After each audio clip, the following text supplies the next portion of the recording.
Hi, this is Mato. Welcome to my online chess lecture. In this video I will show you a game between Fabiano Caruana and Jan-Krzysztof Duda. This is a game from the Tata Steel Tournament 2020. Fabiano Caruana had white pieces and he started with d4. Jan-Krzysztof Duda played knight to f6, c4, e6, g3, going for the Catalan opening, d5, bishop to g2, bishop to e7, knight to f3, and both players castled kingside. D takes on c4, white to move, queen to a4, queen to c2, and knight to e5 are the three most played moves. Fabiano Caruana played queen to a4, c6, let's take it back, queen to d5. Defending the pawn that way is not very popular. White can continue with knight to c3 or even knight to a3, and after bishop to d7, queen takes on c4. Back to our game. c6, queen takes on c4, b5, queen to b3, bishop to b7, rook to d1, knight from b to d7. This position was seen in the past, and players with white pieces preferred a developing move like knight to c3 or bishop to g5. Fabiano Caruana played knight to e5. Knight takes on e5, d takes on e5, discovered attack on the queen, knight to d7, bishop to f4 defending the pawn, queen to c7, knight to c3, knight to c5. Let's take it back. If knight takes on e5, then bishop takes on e5, and after queen takes on e5, rook to d7. And what else? If black plays g5, then he would win a pawn, like this. Bishop to e3, knight takes on e5, but then rook from a to c1. And this is quite a risky way for black to play. Back to our game. We have knight to c5 attacking the queen, queen to c2, b4, attacking the knight. What is the best square for the knight? What would you do? I guess most players would play knight to a4, do you agree? Fabiano Caruana played knight to b1. That's interesting, isn't it? And the question is, what is the black knight doing on c5? The game continued. Bishop to a6, preventing knight to d2 because then bishop takes on e2. Bishop to f3, rook from a to c8, white to move. How would you continue now? Caruana played a3. This little pawn move is very strong, believe it or not.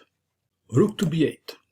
If b3, then queen to c3, and the pawn on b3 doesn't have a bright future. Rook to b8.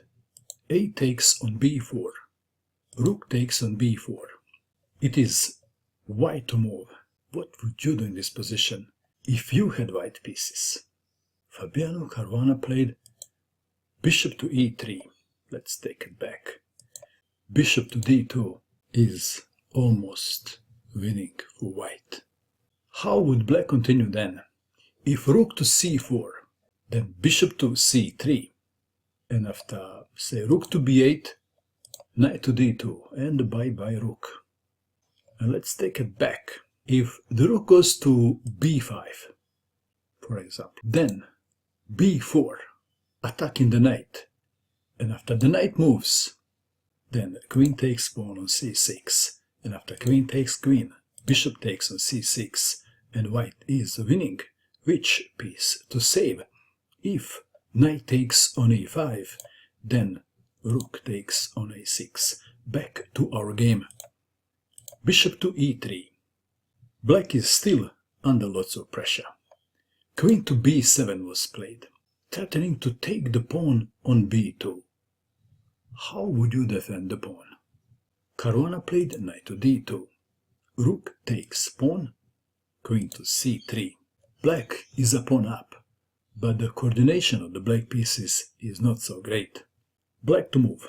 Let's play a random move. If h6, then bishop takes on c5, and after bishop takes, queen takes. That is why Duda played rook to b5, defending the knight. Rook to a3, intending to double the rooks on the a file. Black is under lots of pressure. Perhaps rook to d8 was expected. Queen to b8. Probably Caruana didn't expect this move. He played rook on d to a1.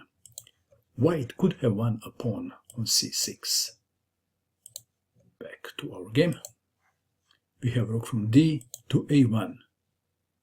Bishop to b7. Rook takes on a7. Knight to d7. Knight to c4. Rook to d8.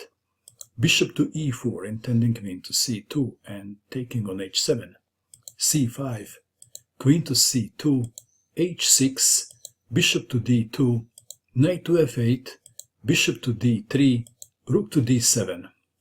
Knight to d6. Rook to b6. Queen takes on c5. White is a pawn up and in a better position.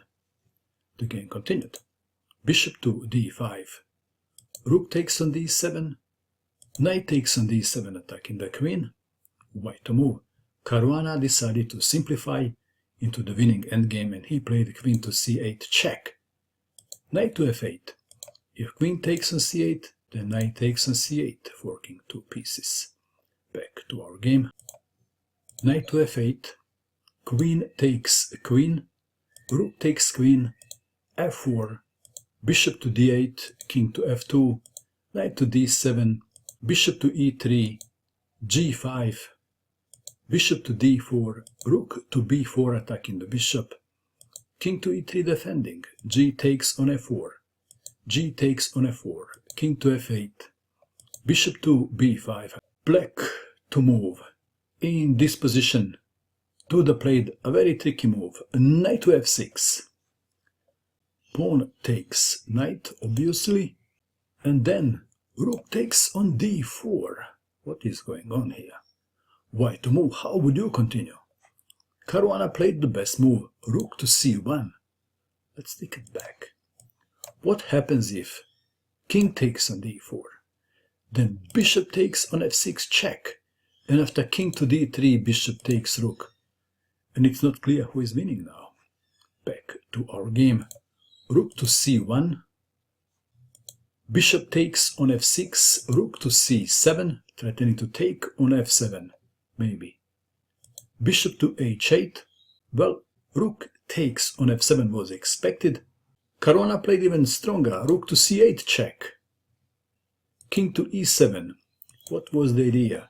If king goes to g7, then king takes on d4. So, Duda had to play king to e7, losing the bishop. Rook takes bishop. Rook to b4. Knight to c8 check. King to f6. Bishop to d3. Black to move. Duda played bishop to e4. And then resigned because of bishop takes bishop. Congratulations to Caruana, who won Tata Steel Tournament 2020. What do you think of this game? And that is all. I hope that you enjoyed watching this video. I wish you good luck with your chess, and bye for now.